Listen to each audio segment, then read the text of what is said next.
Welcome to the ASI webinar, or the roundtable discussion, as we like to call it. And this is our fourth round. And welcome to our panelists this time. We are finally seeing the world beginning to reopen, and we are starting to take stock of our industry. It is a rare moment for hard reflection, I would say, and a time to ask questions, both simple and deep. What has changed in the pandemic? What has remained the same? What are we willing to fight to preserve? And what do we wish to improve? In short, legacy. And a legacy is what we hold true and dear, what we want to pass on, but that can take many shapes. Whatever is it is a general, some words are difficult to pronounce, whether it is a general farming or an institutional value. Where a legacy exists, it must be preserved and also expanded. And when none exists, or where none exists, one must be established. So we've put on our walking shoes and traveled around the globe to collect that incredible panel that we have with us today. And joining us is Celine Young from Korea, based in Singapore. Welcome, Celine. She's the head sommelier at Park 90. We have Katrine Larsen Robert, Master Sommelier from Denmark, based in the UK, Premium Wine Ambassador for UK Importer Distributor Enotria & Co., and previously also the Best Somm of the UK. We have Dustin Chabert from the US. He's a market manager from DNS Wines in Illinois, and he comes from a long line of restaurateurs. And he's currently traveling. We're going to get back to where he is in the world today. And from our prominent partners, we have Rob Symington, director of the Symington Family Estates, today representing Graham's Port in the Douro Valley in Portugal. And we have Mathieu Perrin, wine grower and winemaker at Family Perrin, both of them part of the fifth generation to continue the legacy of their family business. So let's start with the oldest legacy there is, family legacy. And Catherine, you are not only a master sommelier and premium wine ambassador, but you are also married to another master sommelier as well, and you are a mom. Can you talk a little bit about your experience as a wine family and what sort of legacy you hope to pass on? Oh, I think you're muted, Catherine.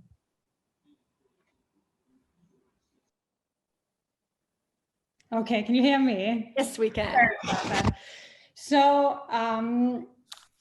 as experiences as a wine family, I think that the fact that my husband and I have similar qualifications and work in the same industry means that we have a shared passion, of course, but it also means that we have an understanding of each other's challenges at work in the everyday, and that we can give each other, we can contribute strengths and weaknesses to each other, and also give perspective to each other, which perhaps if I was married to someone who worked in a different industry, I would have to go to a colleague or an ex-colleague or a friend to ask for that advice, but I can ask him, and that's really great.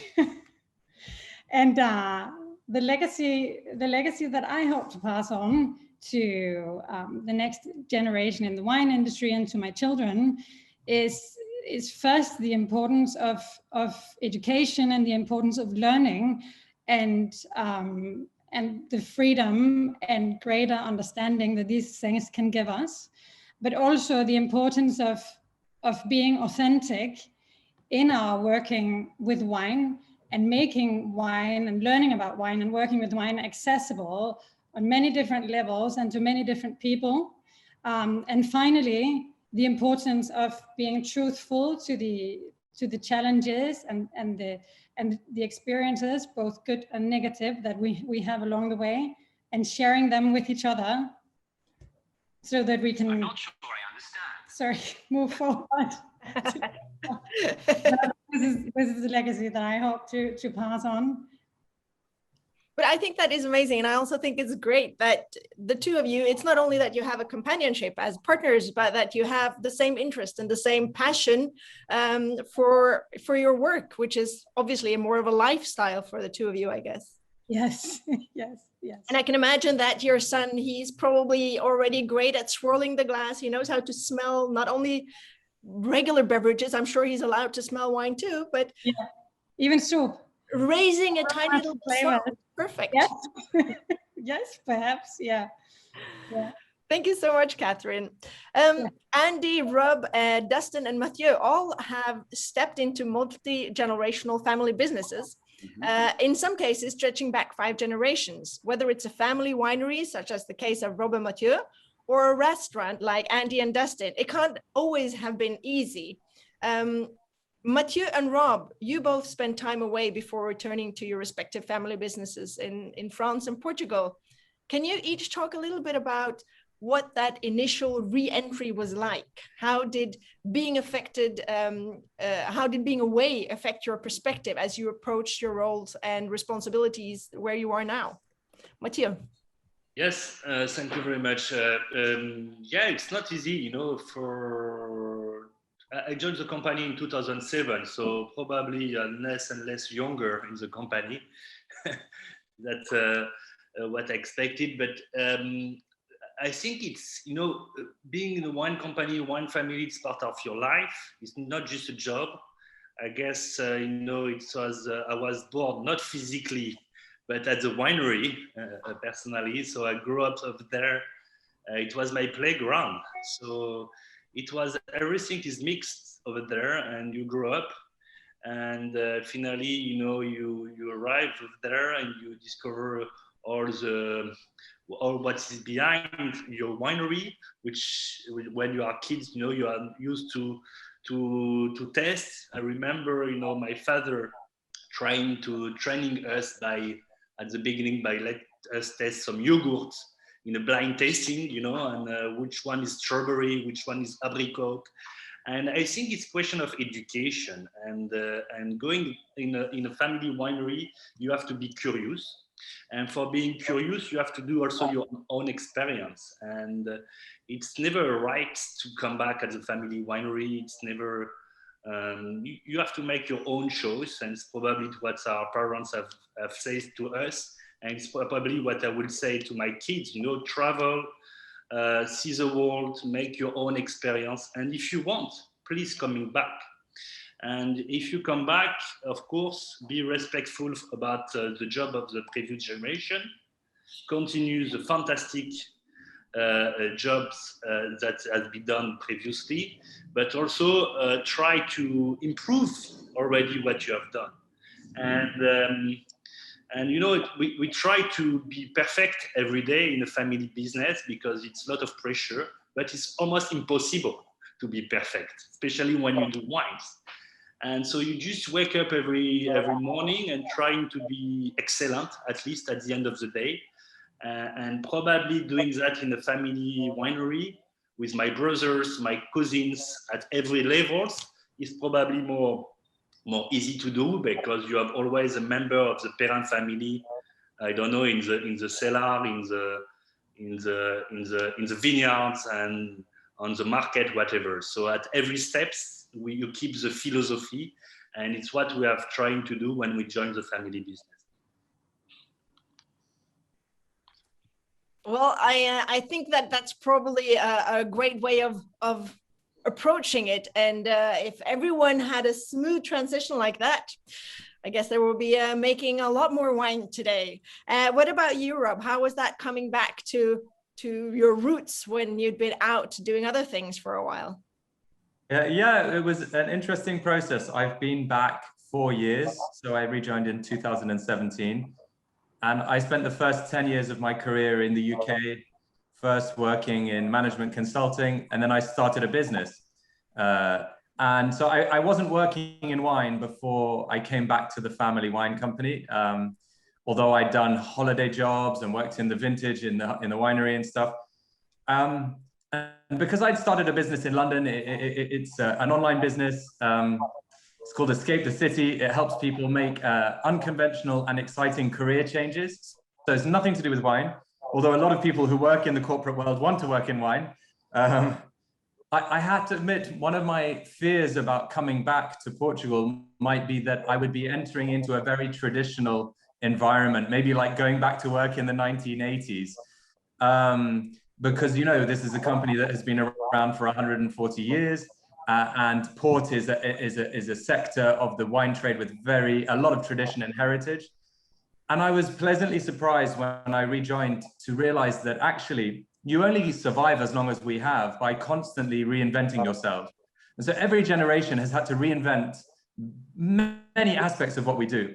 So I came in with two things. I think I came in with some confidence that I had some fresh perspective to bring from my experience, but also with a lot of humility that I did not know how this thing operates. I don't understand how to run a wine company. So there was a long period of learning, and I'm still in that period. So it's been great. I'm very pleased to be back. But obviously, any change, it's natural that you have a certain amount of anxiety. I can imagine. And I mean, it's been a big week for both of you, I think, because both your companies are part of the Premium Family Vina. And on Sunday, it was Family Day, well, I think it was International Family Day. And you, with all the companies, you're doing a great campaign. I saw that. So what you're trying to say, I think what you both said very well, was that you need to respect the past and then learn whatever is coming and taking lessons from the past, but also use the future. So I think that's a great way of doing it. What about you, Andy and Dustin?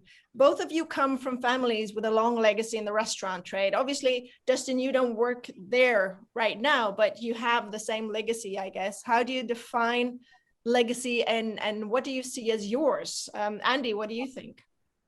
Do I speak first, or do I let this? Okay, legacy for me, it's not always easy, because I think every generation has its way of thinking, has its transmission to do.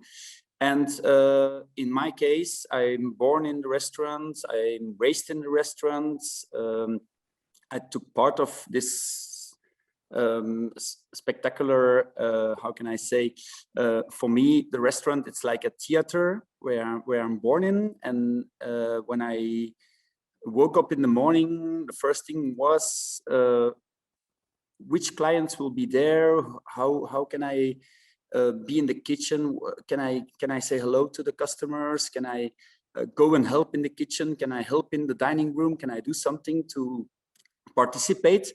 And it was always a pleasure for me to be born and raised in a restaurant. Our history is going back from 1897. My over-grandfather, his name was Jules César de Brouwer. He was not from the Roman Empire, but his name was Jules César anyway. And he started his restaurant as a chemist. He was a chemist for the factory nearby our restaurant, a factory of sugarcane, of sugar beets. And he was responsible to go to all the farmers in the region to check the contents of the sugar in the beetroots. And he was the guy who had to make the deals about the sugar, but he was also a horse raiser and a horse. He understood the business about the famous Belgian horses, Brabant Strikpaard, that worked in the field, that worked in the forest, that worked in the mines, and he was the guy who decided the price on a horse. And that's how the business started, because afterwards he met the daughter of a butcher. He had a bit of money available, and he started our business, Restaurant Les Éleveurs in Halle. And it was a family business in the beginning. Immediately, he started hotel and restaurants. And he wanted to have a clientele of the horse raisers. That's why the name Les Éleveurs, it's in fact the horse raisers of the region, to come to this restaurant and this hotel to have deals about the horses. That's how we started. And in the beginning, we only had hotel and a bit of table d'hôte. And from generation on generation, we passed this restaurant. It was not always easy. also when I had to take over the business of my father, it was not an easy task to take over because the thoughts of those generations are different. And when I go deeper in this conversation with my father, it was not easy to take over. You hear from the generation before that it was not easy with his father too. Obviously, and I think that's what a lot of people who are from family businesses face. That exactly the former generation, they're so proud of what they've created, and they want their children to bring that forward. But obviously, everyone wants to build something for themselves. I'm sure you wanted to do also. Exactly, and the most difficult thing, I think, it is to if you want to continue a business, you have to change, and you have to modernize. You cannot stick by what was before. You have to, if you want to take all those business to a next generation, if you not modernize, you cannot continue. And that's where the issue starts with the generation before, because they don't want you to change. But if you don't change, you will not continue in the future. Obviously. And what about you, Dustin? Obviously, you don't work in, your family had a restaurant for 4 generations, or they were in the restaurant trade for 4 generations. Yeah, so I still do work in restaurants. I work as a sommelier in a restaurant called Spiaggia in Chicago. Currently not reopened yet due to COVID, but I'm still in the trade. But my family had for 4 generations a small hotel restaurant in a small town in France called Boudet, in the Bugey. And my father moved to the United States in 1984 as a chef for a gentleman named Jean Manchet at a restaurant called Le Français in the northwest suburbs of Chicago. And I grew up in that environment in the kitchen. As soon as I was old enough to reach the counter, he would have me washing dishes. So I was washing dishes from 9 years old, and then helping him prepare things in the kitchen and helping him expedite the food and serve the clients and the guests. So I grew up with it very much in my veins and my blood, visiting my grandparents in the summertime in France and going to the market to get my grandmother her bottles of rosé for lunch. And, wine and food were always very much intertwined. So I essentially tried to do everything that I could to not be part of the industry.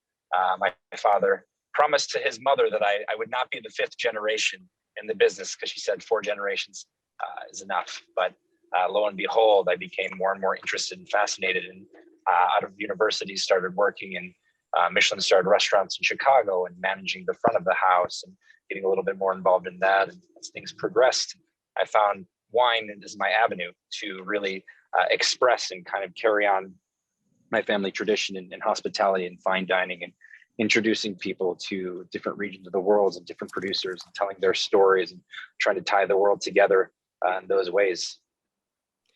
Well, I think you and Andy obviously have a lot in common. You grew up in restaurants, service is in your blood, I would say, in your DNA also. And that's what we all think about when we see people who have a family business. And you see that, I mean, obviously I've been working in restaurants for more than 10 years as well. And I had kids or friends with kids, and their kids would run around the restaurant up until opening times. And we always call them like, oh yeah, those are the restaurant kids. They will all grow up to work in restaurants, obviously, as well. And many of them are today. So I think if you're born into a family like that, it's kind of in your blood and you really don't want to let it go. But let's talk to Celine. Oh, and by the way, for those of you who noticed, Dustin is in a car and he's not in the States. He's driving around Greece at the moment, enjoying the beautiful Greek weather, food, and obviously wine. But Celine, you are in the enviable position of starting fresh, I would say, establishing a legacy and thereby having the freedom to figure out what is worth preserving. What's that process been like for you? And what kind of advice can you give to other somms in the region with a younger wine culture, such as Singapore, where you're based? Okay, nice to meet everyone. It's been almost a year since I came to Singapore. So I'm currently working at the Park Night Wine Bar. So for my case, so when I first wanted to become sommelier in Korea, I didn't know how to start. And especially when I first tried the sommelier competition in Korea, it was really difficult to go to final stage because I had not much information and the lack of the confidence too at the time. So after studying without any guide for most of 5 years, so I contacted the past winner sommelier and asked them their help. So even though they don't know me, they include in their group, and then I was able to learn from their experience, and then I can get study material also. So then, and when I won sommelier competitions, I remember the advice I got this from the senior that the way to repay to gratitude I had received from them is to help the next generation sommelier. So they helped me when I reached out for help, and I cannot forget the thanks to them. So it's been the great inspiration to me. So I received a lot of inspiration from and the help from my senior, the sommelier.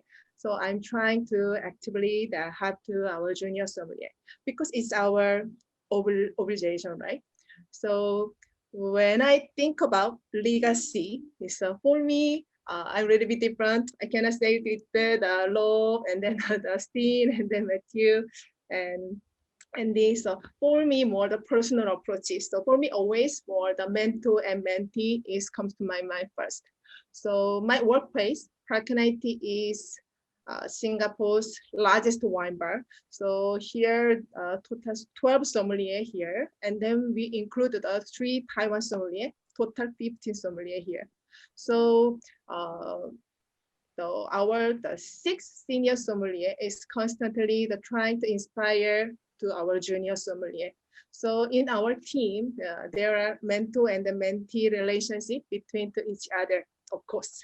So we create and then share our material and our knowledge and our know-how, and then conducting the theory test or blind testing also theoretically. So every Monday is our training day like this. So we want to create our team environment that everyone has the opportunity to grow together. So because we, all the senior also all thinking this is a big our role and duty, of course. So, and also another thing is now I'm Singapore, right? So when I moved Singapore, I'm more the very good thing is the Singapore Sommelier Association also very actively help to the local sommelier. So here a lot of the country or different country the sommelier here, right? But here sommelier community is very well organized and very well managed. So here sommelier getting a lot of communication, industry, any news get through via the Singapore Sommelier Association. So it's very, very good, I think. So they knew that this association was very actively trying to give the sommelier to a lot of the opportunity and then give to a lot of motivation. So I definitely felt how grateful this was. So because it's just really not easy thing because Singapore is a very small country, but it's a really not easy thing I can say. So make the great motivation for many here new start sommelier. So maybe if I give advice, okay. So my sincere advice to young sommelier who are just dreaming the sommelier job. So I'd like to tell them focus on the time of effort. So I believe we should proud of our job and then develop ourselves continuously. So then we can love our job more and then get fascinated about it. So studying wine from all over the world is very, very difficult as we know. So it's require considerable self-improvement time and a lot of effort. So we definitely very well know already it's never easy. So I was trying to let our junior sommelier knows is very, very important. So training ourselves not to get tired and enjoy our study because mindset is very, very important. So I think So lastly, yeah. I think that's great. And like in the opportunity that you have where you are, Celine, it is really nice because I mean, legacy doesn't only mean family from mother to daughter, father to son, son to whatever, but it's obviously whatever you want it to be and whatever you make of it. And Singapore and many other countries around the world don't have a long history in wine culture, such as Portugal and France, for example. And then you have to establish your own thing. So I think it's great what you're doing. And I'm sure it's an inspiration for the young sommeliers to have someone who's taken what they've learned from the more experienced one and passing it on. Yeah. Thank you, Celine. We're going to open it up and talk a little bit about the responsibility and the challenges involved with legacy. With the hope that maybe by sharing some of your experiences, you can help other somms in similar positions. So these questions are open for any of you. And if you feel that you have something to contribute, then just raise your hand and you're on. So for any of you, has it always been expected that, or for those of you that will apply to, has it always been expected that you would join the family business? And was that an obligation or a choice? I don't know if, in my case, my first, I wanted to be somebody in the sport, and I wanted to be a runner or whatever. And then my father said, shouldn't you try hotel school for 1 year? If you don't like it, you can quit. And I did it, and finally I loved it, and I stayed in the business. So was it obliged? No, but was it meant to be? A little more. It was Your hand was mildly twisted. It was with a little twist, with a little, yeah, exactly. But I mean, I think it was a nice thing of your father to give you the opportunity to try it out. And if you didn't like it, fine. Then, well, good thing you didn't have to take that discussion. Luckily, you do whatever you want, but first try. Exactly. If you don't like it, you can quit, but it was more than that. But I think that's how we grow up. That's how our parents should raise us anyway. You haven't eaten that food before. Try it. If you don't like it, fine, but try it. Exactly. Right? And with wine, you haven't tasted the wine. It smells strange. Try it. You never know. Might taste I was raised with, I never had the chance to drink sugar lemonades. They always gave me wine with water. Oh yeah. In the north, we're not allowed to do that. And we drank wine with water, and the older I get, the less water, and I ended up with wine. That's how I started in the business. But I guess that's probably the same in Portugal and France, right? That I don't know if it's that common still, or is it that wine with water? Yeah, for children. Yeah. It's you know, I have 3 kids, 3 boys. Best way to get them to sleep. Things happen, you know. We put a sip of Beaucastel to the kids when they're born, and it's probably part of our European culture. With Andy, Belgium, France, and probably Portugal probably do the same, you know, again, and wines, business, family, it's all together. So they're a mix of that. And you have to be passionate to come and to join a family entreprise, business. Exactly. It's definitively not something that you learn in a book. No. Something very important, you know. We have all studied during many years. Maybe some of you have been studying even more, you know, decade or whatever, to be the perfect enologist, the perfect sommelier, the perfect chef or whatever. You have been doing a lot of different internship, probably in the best restaurant or winery in the world. But when you arrive in your family, in your terroir, in your city, you should not apply what you learn. You should adapt to your terroir, to your place, to your history. And when you are young, you want to change everything. You want to make the war. You want to fight to anybody. And you learn much more about your failure, about your mistake, than about your success. And finally, that makes the experience at the end and make what you can improve in your daily jobs. I guess you're right. Yeah. What about you, Dustin? You wanted to say something.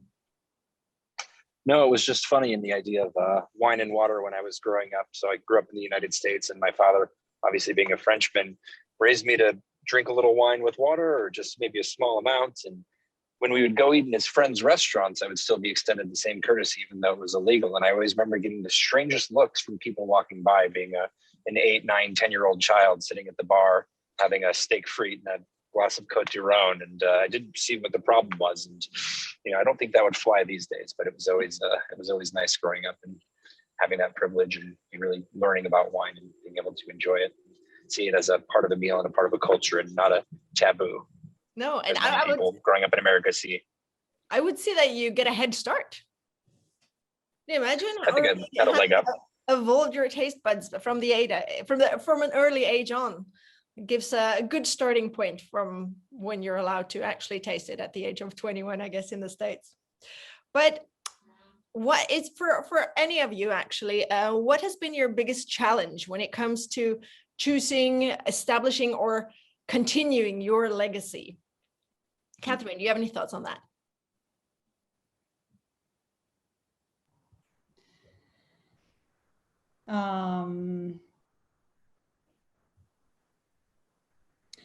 I think the biggest challenge in continuing our legacy is to stay relevant as times change.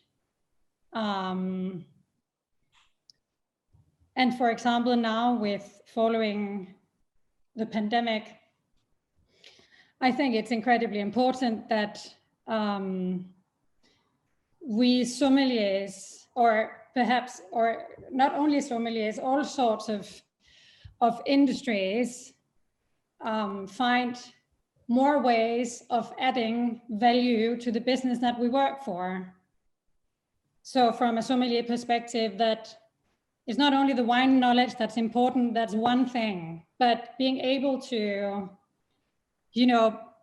add value and be relevant for other things in the restaurant, I think is incredibly important. And that's both following COVID, but also as times and trends change over years to come. Yeah, I agree. It is and it's also such a strange situation we are in right now. It can be the beginning of something that can, it's kind of a sliding door thing. Whichever door you choose eventually, it can be a very different outcome. And with this pandemic, I don't know, it can be the start of something amazing and great for legacies, or I guess it depends on the direction we choose to go with our legacies.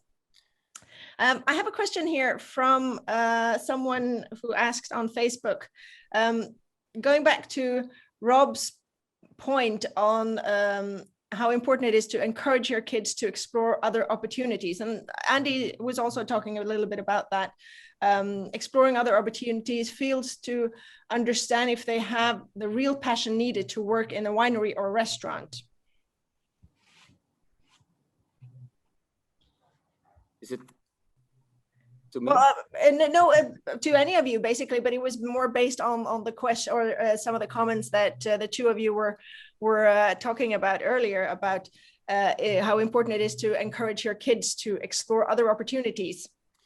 Well, my daughter is only 3.5 years old, so oh, wow. no need to explain wine, etc., to her now, because she has other things to think about. She has to play, etc. But anyway, we try to convince as much as possible young people to continue in the business of sommelier. And also with the Belgium Sommelier Guild, we put a lot of effort in the youth and in organizing contests, etc., for the young sommeliers. I think it's very important to continue some generations of the métier of the sommelier. I also think that legacy, it's not only your own legacy, but also the legacy of your terroir and your region where you're raised. For example, I'm raised in a region where we have a fantastic beer, the Geuze beer. It's a terroir beer of Belgium. It's something very particular. You only have it in our region. And 5 years ago, an American guy told me more about Geuze than I ever heard in my whole life from a Belgian guy. And then I realized we have a gap. We missed something here from the local people that don't know our own beers and our own products from our region anymore. So I took this very personally, and I try now to convince as many people as possible about our local products and our local beers, for example. So I think that's also legacy. That's also something you have to pass through. You have to convince new generations to drink your own local, that is beer or wine or whatever. For example, for in the case of rub, port. It's you have to convince new generations to drink port. You have to convince new generations to drink the wines of Côte du Rhône, of Perrin, etc. You always have to renew this thing, and that's also legacy. That's also passing something to a next generation. I think it's very important to convince. Exactly, and I think you have an ambassador. I think you have a great point there, Andy, and it has nothing to do with family legacy, but it's heritage legacy, I would say. Heritage. And I think that's this is something that we all should think about when it comes to the place we come from and what we are all about. And I was thinking about you, Celine, because you are already in this position a little bit that you are passing on a legacy that is not a family legacy, but a legacy of something important, of knowledge. But that can be knowledge in the sense of our profession, sommelier or winemakers or enologists, but it can also be sharing the legacy of the place you come from or the place you belong to. Or, I mean, I don't know if you do that in your restaurant, Celine, or in your wine bar. Do you ever try to have people drink local things? Do you share that with guests or your sommeliers that they should try to encourage people to, if not drink, then learn about the local beverages or local specialities? Yes, actually, when we were at the wine bar, so we released a lot of the people and then a lot of the kind of guests. Some guests really knowledgeable and very expert, and some guests are just stuck.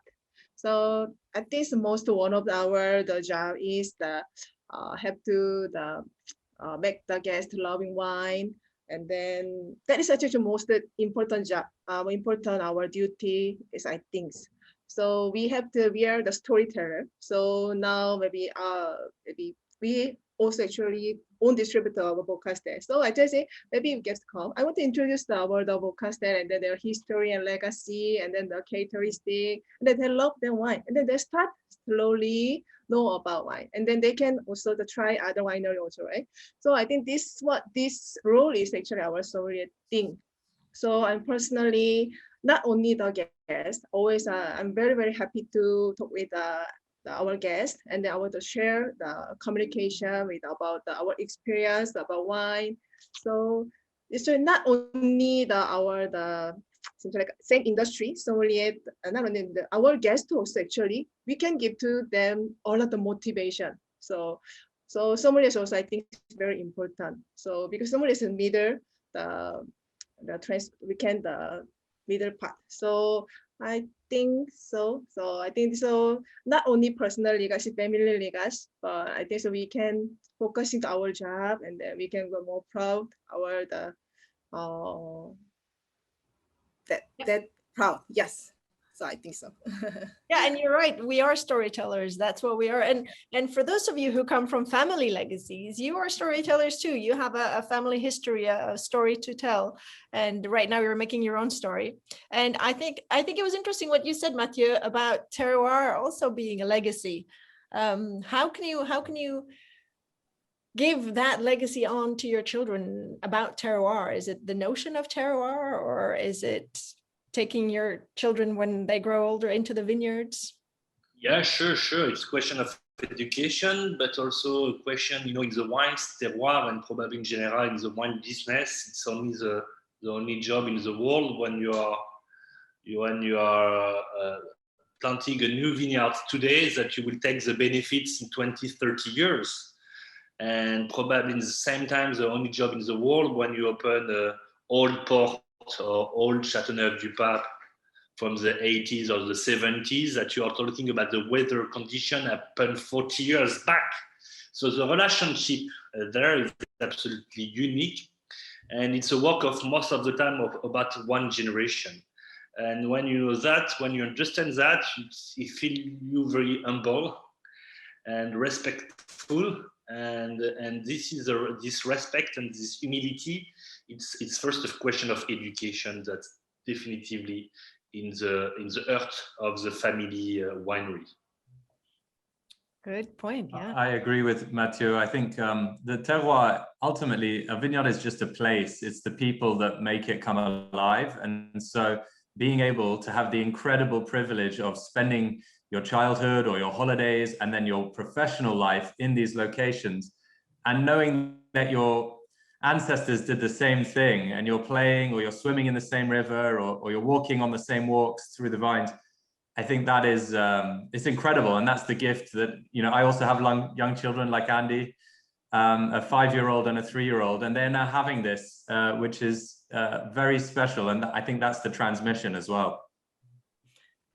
Oh, that makes me think of my childhood memories running around where my mom grew up. We don't have a legacy in wine, but she is living next to her childhood home, and that's where I grew up. And only something like that, it just binds you together in a way. But Mathieu and Rob, can you each talk a little bit about the future? Because you've each chosen to join your internationally renowned family businesses in Chateau Beaucastel and Symington Family Estates, respectively. And that's not a casual responsibility. How do you see yourself making your own mark for the causes that you today believe in, while still respecting the family traditions that have come before? Mathieu, what do you think? Yeah, this is a good question.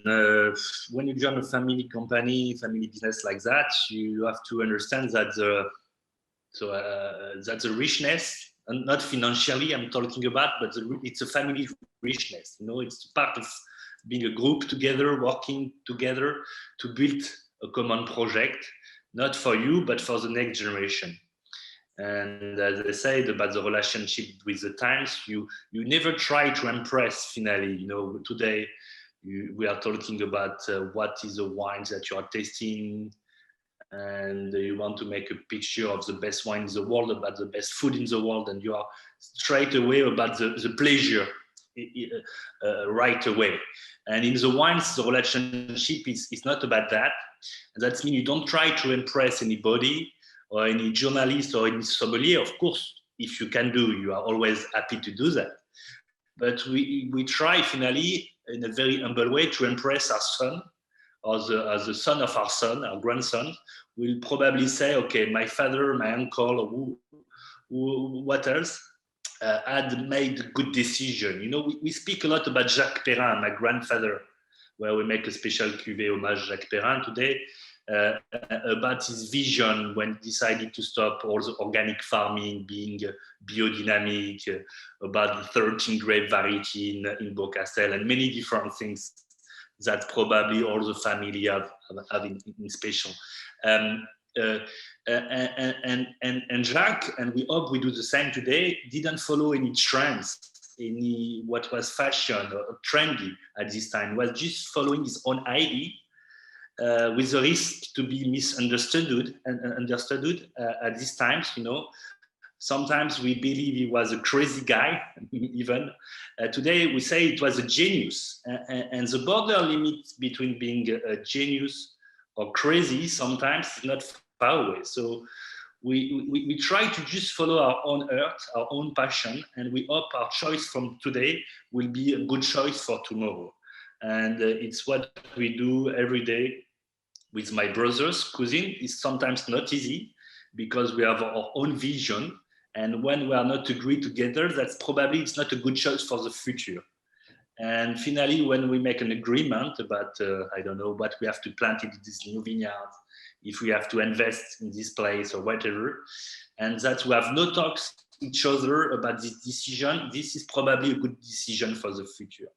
And so you have to grow up individually, but also as a family for the future and for the next generation like that. What about you, Rob? Yeah, thank you. Just to add, well, I recently did an interview with you guys, which you published on your site on ASI about this topic. And I shared the idea that I honestly don't feel like an owner of Symington Family Estates. I feel like a caretaker. And I think that's a result of two things. One is that there are 10 of us. There are 10 Symingtons working side by side in the business today. And we're in the 5th and 4th generation. So I think that feeling of direct ownership probably came from behind, from our ancestors. And the mindset is we've got to look after this thing, do our bits, like in a relay race, and carry the baton and pass it on. And I also want to make a point that I actually strangely had more of a feeling of my business in London being my baby than this one, which actually has my surname on the name of the company. So I actually feel less pressure in terms of that, what Matthew said, you feel like you can't really separate yourself from the business. And actually, I think my father, Paul Symington, who presided over an amazing period in our family's wine business, for him, it was much harder to separate his identity from the company. And I actually think the experience of starting a business in another area helped me because I've been through that process. It's pretty painful because you feel like you are the company and it is you. So what is legacy for me? Honestly, it has to do with the environment. We in the wine trade we're like the canary in the coal mine of climate.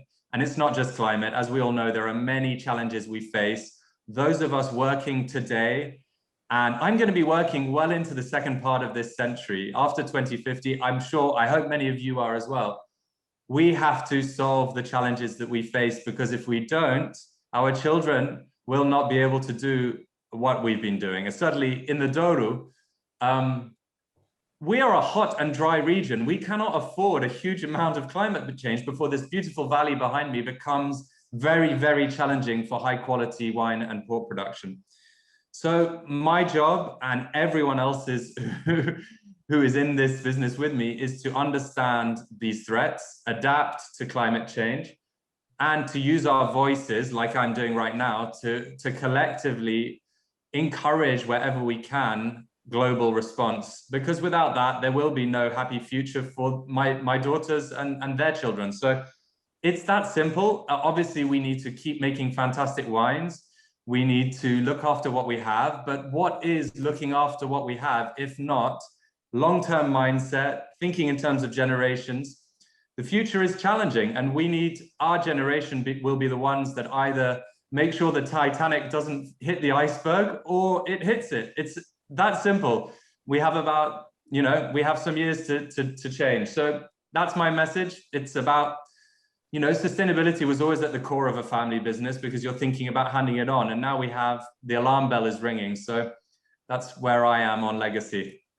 Well, I know how much your heart burns for this, and I've been lucky enough to join one of the seminars where you've been speaking about this exact thing, and it's a huge topic which I would love to explore even more at some later stage, and I think you know that already, Rob. So hopefully in the future we'll talk more about sustainability and how wineries can continue their legacies with that very much in mind. We have another question that came in from Facebook to Celine. Let's see here. There's as a woman in Korea, was it challenging to start a career in wine as a sommelier?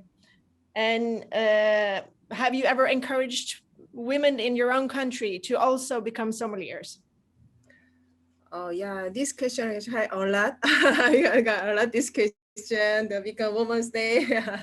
But personally, so in Korea, nearby I have there are a lot of Korean female sommelier. So, but compare the Singapore, it's quite really little. I think that is also not only Singapore, other country also. I think I can ask the Catherine. Also, maybe Catherine was thinking maybe UK or Denmark. I think so. They also very lesser, but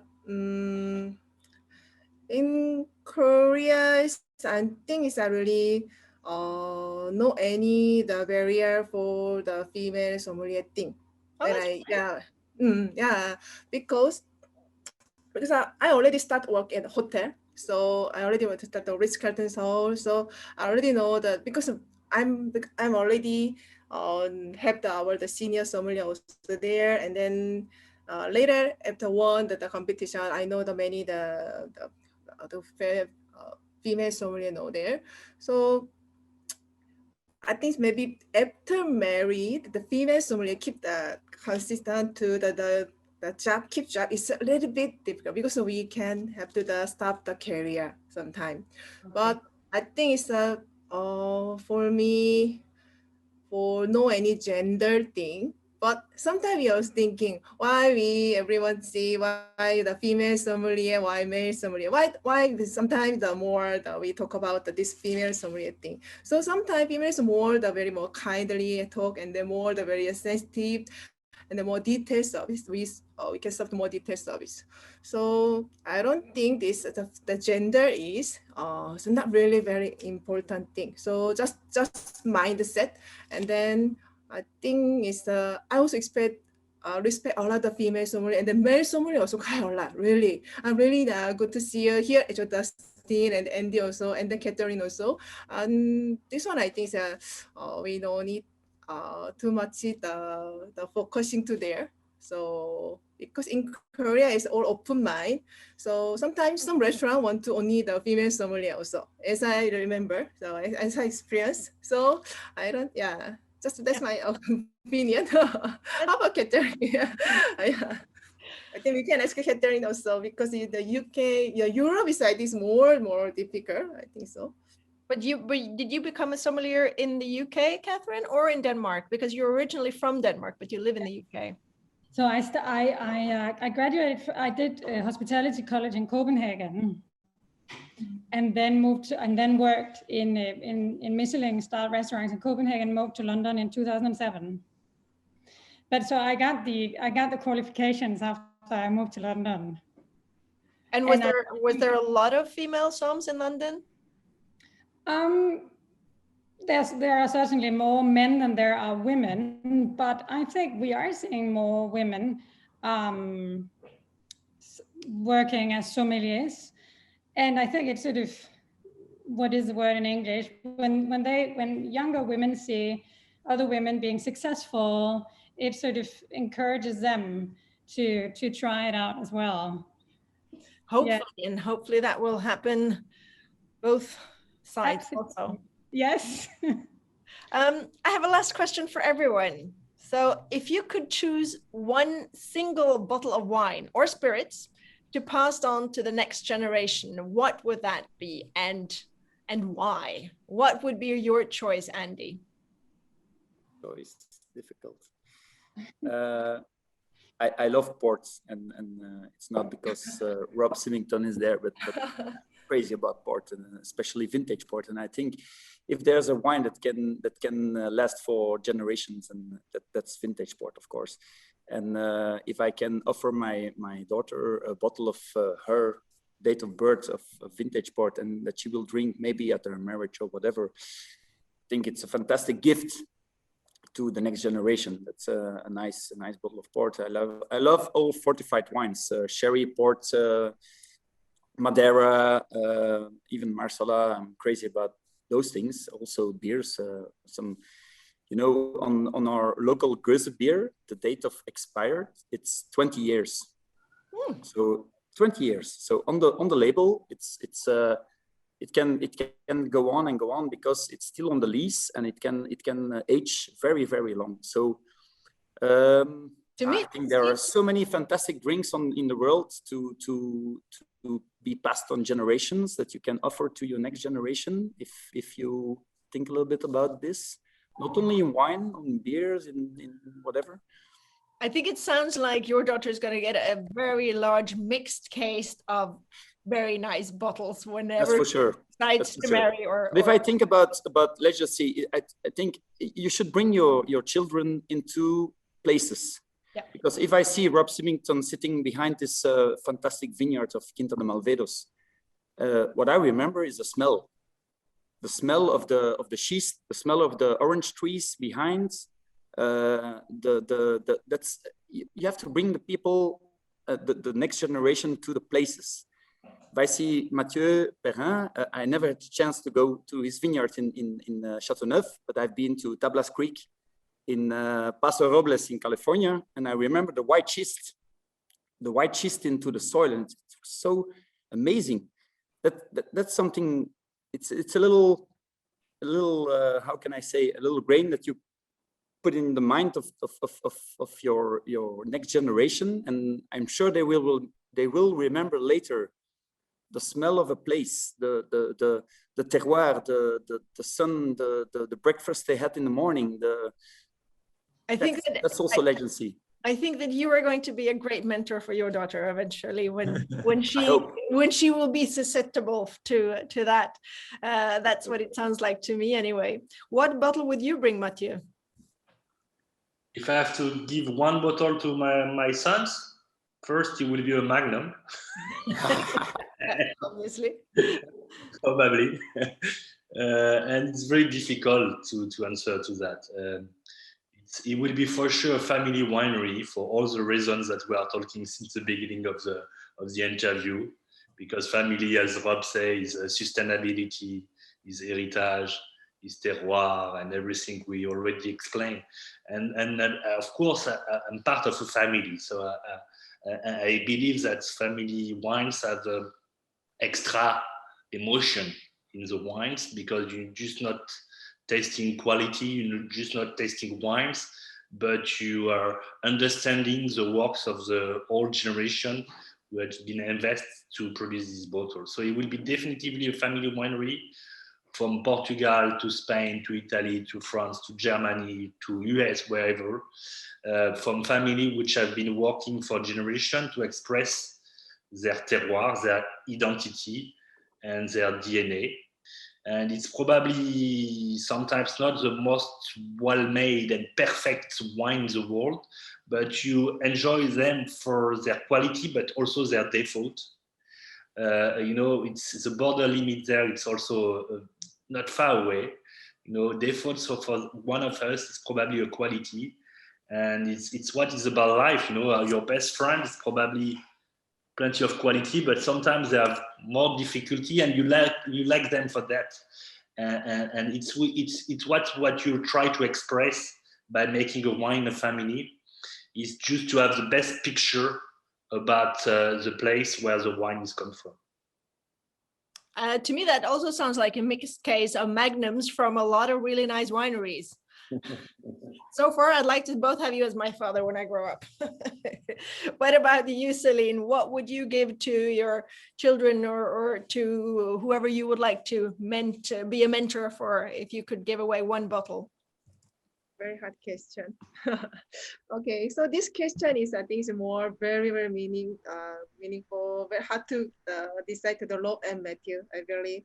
But for me, for my next generation, I have to keep more longer. So I think Matthew say about Magnum, right?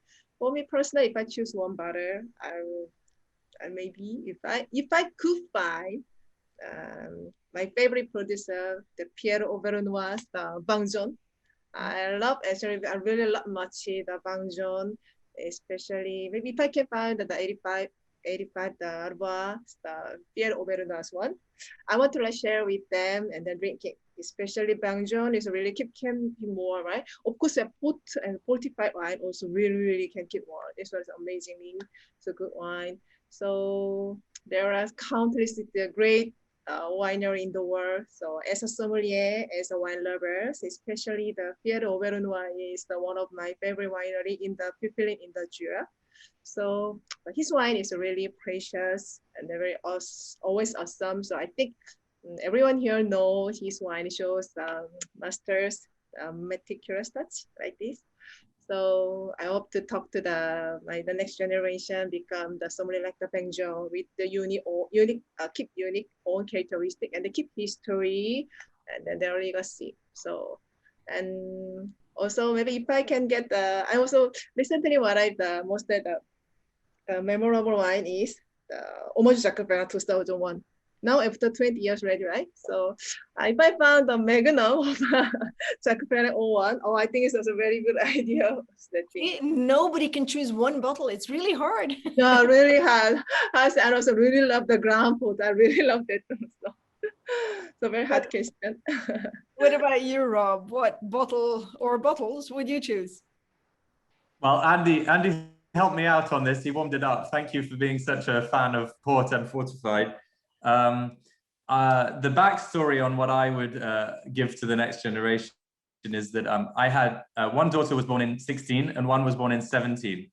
Now, if you were a conspiracy theorist, you would think that the fact that we declared vintage ports for the first time ever back to back, we've never done it before, was something to do with that, but I promise it was not. So behind me, you can see the stone terraces at Quinta dos Malvedos. It's like an amphitheater going around the house. The house is at the top of the slope and the river is just in the background behind me. It's a very small vineyard. The yields are tiny, less than 800 grams per vine usually. And we have made only four vintages from this specific vineyard. And we bottle it as the Stone Terraces Vintage Port. So we did 11, 15, 16, and 17. That's all we've done so far, a few hundred cases each time. So if I get my hands on a few of those cases and one for my eldest daughter from 16 and the other for my youngest daughter from 17, we'll have some interesting drinking over the coming decades. Well, I have a tip for you then. Speak to Dominic Simming. Really great. He's in charge of the vintage port stocks, you're right. How did you know that? Well, I was at a lunch once at the lunch and he was there and I have happened to beg very, very, very kindly. Set me back a good little fortune, but that was totally worth it. Still keeping it. What about you, Catherine? What would be your wine of choice to bring on to the next generation or to your son? Yeah, as well, hard to choose just one bottle. I love champagne and I think we need more champagne. So I'm going to say a bottle of Vieille Vigne Française. Mm. And if it had to be my son's birth year, then 2009. And because of the history that it represents, almost like a symbol of a bygone era. Yep. I like the idea of the vines growing wild without order. There's not a lot of that left. Huh? Really? No, there isn't. And perhaps on the note of sustainability and biodiversity, it would be nice to see more of that. I agree. Nice choice. We unfortunately lost Dustin along the way. He's on the road somewhere in Nemea in Greece, and I don't think the internet was great everywhere. But anyway, thank you so much for taking the time to join us and offer your experiences and insights on everything. And next month, we will be continuing to dig deep, and this time in the dirt, talking about terroir. So we started a little bit today with Mathieu, but we are going to dig much deeper. How do you translate the concept of terroir to a customer? We get the dirt on sommeliers, not really, but we do want our sommeliers to explain the deep connectivity they feel between terroir and taste. And the subject of terroir is at the heart of the sommelier's role, obviously, and it's often a part of their spirit and its concept part of their sommelier DNA. But how do you relate the concept to a guest? We ask our somms to connect the dots between the dirt in the vineyard and the liquid in the glass. Our guests are nearly all confirmed, but they will include UK wine critic and journalist Tim Atkin, MW, Brian McClintock, MS from the US, Rostislav Sutak from Slovakia, competing sommelier, that would be, and Curly Haslam Coates, a rising star of the wine world in Tasmania, and our partners, Jean-Pierre Durand, Strategic Marketing and Communication Director at Advini, and Marcelo Belmonte, who is the Vineyard Director of the Grupo Peñaflor, representing Bodega Trapiche. So these will be our guests. It's sure to be a provocative and dynamic afternoon as we explore places, people, and that elusive idea of terroir. So join us on Monday, June 21st at 3 p.m. CET. And to all of you who have been following us today on Facebook Live, thank you very much for joining. And for those of you who came in later, the webinar will be on YouTube probably by next week on ASI's YouTube channel. So you can watch it all again if you want to. Thank you so much, and enjoy this beautiful May Tuesday, everyone. Thank you so much for joining us. Thank you. Bye-bye.